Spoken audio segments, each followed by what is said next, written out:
Twelfth class. आज हम chapter number 6 extraction of metal यानी कि धातु का निष्कर्षण इस वीडियो में पढ़ रहे हैं। एक्सट्रैक्शन मतलब मिनरल से धातु किस तरह से निकाली जाती है प्योर अवस्था में, उसको हम कहते हैं एक्सट्रैक्शन ऑफ मेटल और मेटलर्जी। तो मेटलर्जी से पहले मैंने आपको भेज रखी है PDF, उसमें बता रखे हैं कुछ स्टेप हैं, उसमें कुछ टर्मिनोलॉजी है जैसे कि और क्या है, हिंदी में कहते हैं इसको खनिज। और वो है जो खानों से खोदकर संयुक्त अवस्था में जो यौगिक निकाले जाते हैं उनको और कहते हैं। लेकिन और से पहले मिनरल्स निकाले जाते हैं खानों से खोदकर। तो खानों से खोदकर जो धातुएं निकलती हैं या जो उनके सॉल्ट निकलते हैं या जो उनके कंपाउंड निकलते हैं उनको मिनरल कहते हैं। और उन मिनरल से शुद्ध अवस्था में जो आपके कंपाउंड संयुक्त अवस्था में या फ्री स्टेट में प्राप्त होते हैं उनको और कहते हैं। ठीक है। दूसरा, और का एक्सट्रैक्शन यानी और को प्योर अवस्था में हम किस तरह से प्राप्त करते हैं, यानी कि और से हम मेटल किस अवस्था में प्राप्त करते हैं। और से जैसे मेटल कॉपर है, जिंक है, लेड है, टिन है, इस तरह के मेटल को हम और से शुद्ध अवस्था में जो प्राप्त करते हैं उसको हम कहते हैं मेटलर्जी।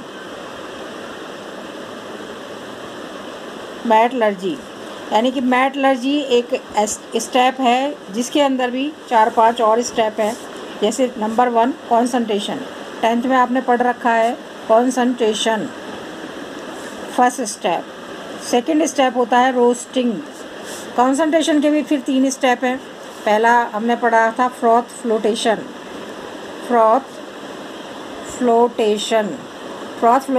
कॉन्सनट्रेशन का मतलब हिंदी में सांद्रण। फ्रॉथ फ्लोटेशन मतलब फेन उत्प्लावन, नोट्स में आप देखेंगे। दूसरा है ग्रेविटेशनल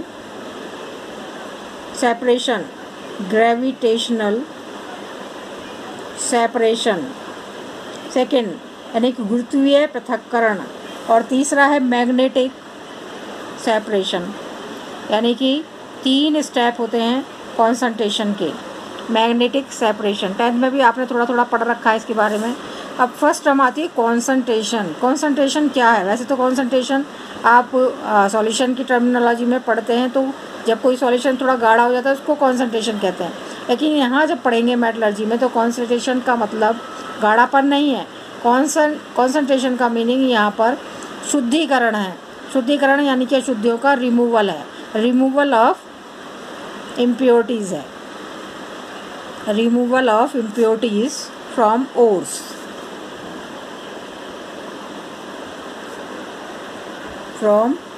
ओर्स, यानी कि ओर्स से अशुद्धियों का निकालना, उसको हमने कॉन्सनट्रेशन कहा गया। यानी कॉन्सनट्रेशन फर्स्ट स्टेप है किसी भी मेटलर्जी का।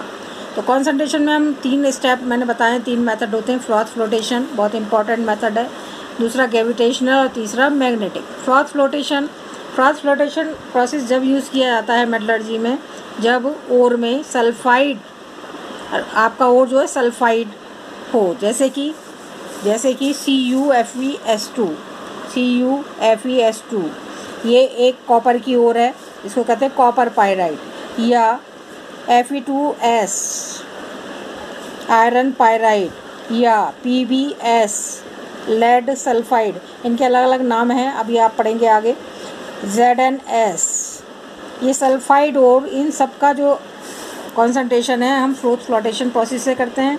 वजह क्या है? क्योंकि इस प्रोसेस में जो सल्फाइड जो होता है आपका, सल्फाइड जो इम्प्योरिटीज़ होती है बहुत ज़्यादा क्या होती है, हल्की होती है।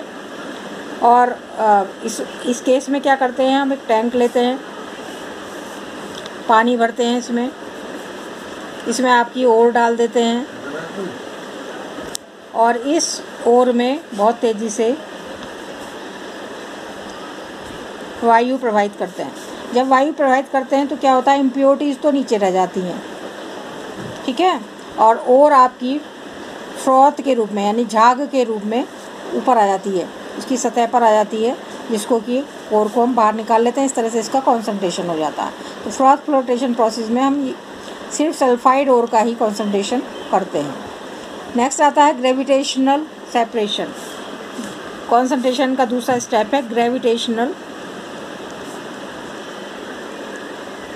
सेपरेशन। ग्रेविटेशनल सेपरेशन में क्या होता है, जैसे लोहा होता है, लोहे पर क्या होता है, लोहा जो है बहुत भारी मेटल है और इसकी जो ओर होती है वो भी बहुत भारी होती है। तो क्या करते हैं, उस मेटल में तेज़ पानी की धारा से उसको धो देते हैं, तो उसमें जितनी भी मिट्टी, कंकड़, रेत आदि की जो इम्प्योरिटीज है वो पानी के साथ बह जाती हैं। तो ये ग्रेविटेशनल सेपरेशन जो है एक मेथड है, बहुत कम यूज़ होता है, आयरन की मेटलर्जी में यूज़ होता है। थर्ड होता है मैग्नेटिक सेपरेशन। ये भी आयरन की मेटलर्जी में यूज़ होता है। वजह क्या है कि आयरन में ही मैग्नेटिक जो है इम्प्योरिटीज़ रहती हैं ज़्यादातर।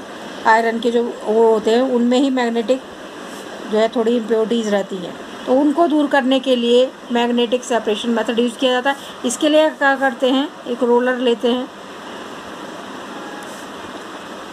ठीक है, इसके दोनों ओर चुंबक लगा देते हैं, चुंबकीय रोलर होता है ये, और इस पर ओर डाल देते हैं ऐसे करके ऊपर से, तो ओर यहाँ पर, और इस पर क्या होते हैं, पट्टे होते हैं, दो पट्टों पे ये रोलर ऐसे ऐसे करके घूमता रहता है। घूमने से क्या होता है, जो ओर इस पर आया तो मैग्नेटिक इसमें फील्ड जो है क्रिएट हो जाता है, तो उस पर ओर आकर चिपक जाती है। इस तरह से इसको सेपरेट कर लेते हैं। मैग्नेटिक रोलर होते हैं, इनके ऊपर जो है पट्टे लगे रहते हैं, उन पट्टों पर जो है आपकी ओर गिरती जाती है और उस पर चिपकती जाती है और उसको हम रिमूव कर लेते हैं। हालांकि ये मेथड जो है बहुत कम यूज़फुल होते हैं, मैग्नेटिक सेपरेशन और ग्रेविटेशनल सेपरेशन। कॉन्सेंट्रेशन का सबसे इम्पॉर्टेंट मेथड फ्लोटेशन यानी कि फेन प्लावन विधि है, ठीक है। अब दूसरी जो इसमें स्टेप आता है उसको कहते हैं roasting. Roasting means version Hindi में, और भर्जन मीन्स रोस्टिंग का मतलब सब जानते हैं, भूनना। जैसे आप रोटी को फुलाते हैं गैस पर, या फिर आप भुट्टे भूनते हैं या पॉपकॉर्न भूनते हैं, जो भूनना प्रोसेस होता है वो रोस्टिंग है। तो रोस्टिंग के नाम से पता चला रोस्ट होना। रोस्ट मतलब जब भी कोई आपकी ये ओर जो है पहले स्टेप से होकर गुजरती है कॉन्सेंट्रेशन से, तो सेकेंड स्टेप रोस्टिंग में पहुंचती है। तो जिस समय आपने ओर को साफ़ किया है उस समय उसमें थोड़ी सी क्या रह जाती है, नमी रह जाती है। थोड़ी सी इम्प्योरिटीज़ तो आप दूर कर देते हैं मिट्टी, कंकड़, रेत की कॉन्सेंट्रेशन से, लेकिन जो है उसके बाद जो उसके साथ जुड़ा हुआ, जैसे आपकी कॉपर पाइराइट ये ओर है, तो इसमें दो मेटल जुड़ी हुई हैं, Cu और Fe। अब इन दोनों को अलग अलग करने के लिए ये प्रोसेस स्टार्ट हुआ है हमारा मेटलर्जी का, एक्सट्रैक्शन का। तो रोस्टिंग में क्या होता है, रोस्टिंग जो है प्रोसेस एक तरह से सोच लीजिए ऑक्सीडेशन प्रोसेस है। ऑक्सीडेशन मीन्स ऑक्सीजन इसमें पास करते हैं। पूरी मेटलर्जी में ही ध्यान रखिए कि दो ही प्रोसेस होते हैं, ऑक्सीडेशन और लास्ट में रिडक्शन। यानी पहले हमें जो भी ओर होती है उसका ऑक्सीडेशन कराना होता है और बाद में प्योरीफिकेशन करके, प्योरीफिकेशन से पहले रिडक्शन कराना होता है। थर्ड स्टेप होता है उसका प्योरीफिकेशन। तो सेकंड स्टेप जो रोस्टिंग पढ़ रहे हैं ऐसे ही समझ लीजिए ऑक्सीडेशन है। इसमें हम किसी भी जो ये प्राप्त हुई है कॉन्सनट्रेटेड ओर, जो कॉन्सनट्रेटेड ओर प्राप्त होती है उसको इतना गर्म करते हैं कि वह पिघलने ना पाए। बस गर्म तो हो जाए लेकिन वो पिघले ना। और ये प्रोसेस जो है एक भट्टी है जिसको कहते हैं परावर्तनी भट्टी, रिवर्बरेटरी प्रोसेस भट्टी। रिवर्बरेटरी भट्टी में ये प्रोसेस होता है, रिवर्बरेटरी फर्नेसेस में ये प्रोसेस होता है। इस प्रोसेस में क्या होता है कि एक साइड ये इस तरह की भट्टी है, मैं थोड़ा सा बता देती हूँ। इस तरह की भट्टी है, इसमें ओर तो रखी जाती है, यहाँ ईंधन जलाया जाता है, फ्यूल यहाँ पर, यानी ओर यहाँ, ईंधन यहाँ, और यहाँ से वेस्ट गैस बाहर निकलती रहती है। तो इसमें क्या होता है, ओर तो यहाँ रखी जाती है, बस इससे जो गरम गरम वायु है बस इसके ऊपर से पास होती है, डायरेक्ट हीट के कांटेक्ट में आपका ओर नहीं आता। इससे क्या होता है, चार बातें होंगी। एक तो सबसे पहले इससे नमी दूर हो जाएगी, नंबर 1 नमी का दूर होना, क्योंकि सबसे पहले तो जो होती है नमी होती है वो दूर हो जाती है। दूसरे स्टेप पर क्या होता है, उसमें जो ऑर्गेनिक इनऑर्गेनिक इम्प्योरिटीज़ होती है, सल्फ़र प्रेजेंट है इसमें, तो सल्फ़र ऑक्सीजन से रिएक्शन करके SO2 गैस बना लेगी। SO2 गैस यानी कि इनऑर्गेनिक जो आपकी गैस है वो बाहर निकल जाती हैं, ऑर्गेनिक इनऑर्गेनिक इम्प्योरिटीज़ दूर हो जाएंगी।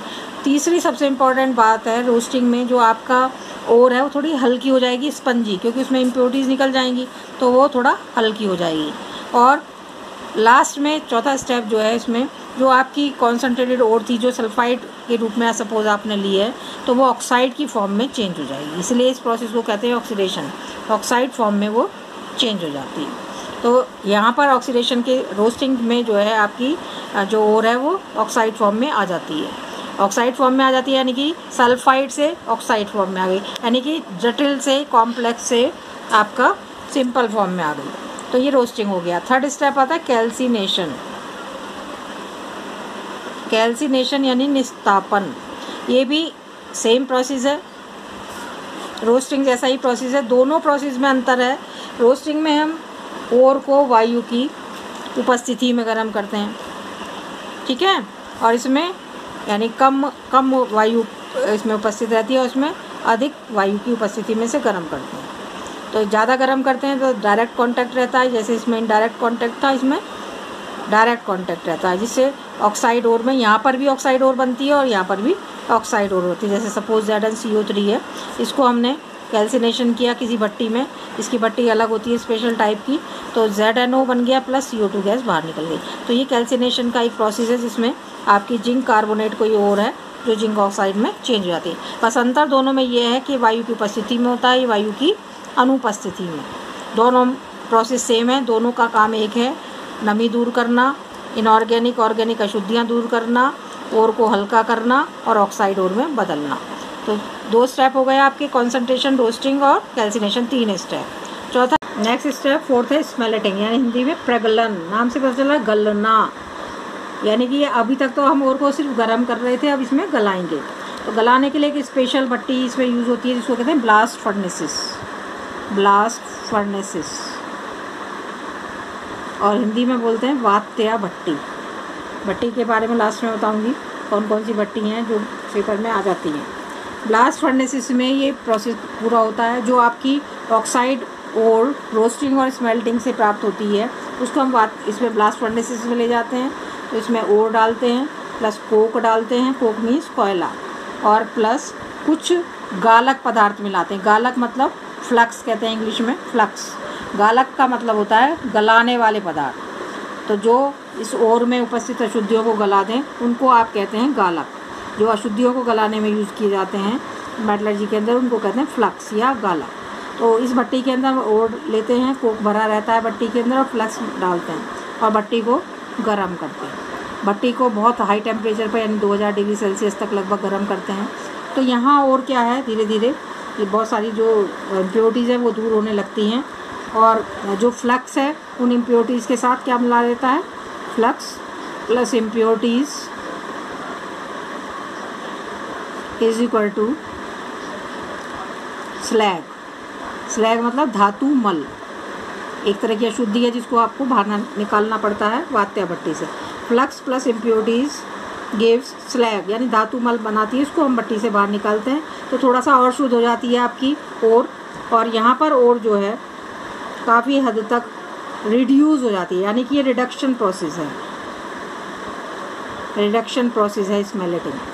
अभी तक आपने ऑक्सीडेशन प्रोसेस करा था रोस्टिंग में और कैल्सिनेशन में, लेकिन स्मेल्टिंग जो है आपका रिडक्शन प्रोसेस है। यहाँ जो है आपका ओर जो है मेटल में रिड्यूस हो जाती है, यानी कि जैसे CuFeS2 है तो काफ़ी हद तक Cu की फॉर्म में आ जाता है। हालांकि इम्प्योर फॉर्म ही रहती है इसकी, लेकिन फिर भी Cu की फॉर्म में यहाँ जैसे प्राप्त हो जाता है। तो इसको कहते हैं स्मेल्टिंग। इसमें 5th आता है आपका, ये स्मेल्टिंग के बाद अब करते हैं हम कुछ मेटलर्जी में हमें रिडक्शन करना होता है।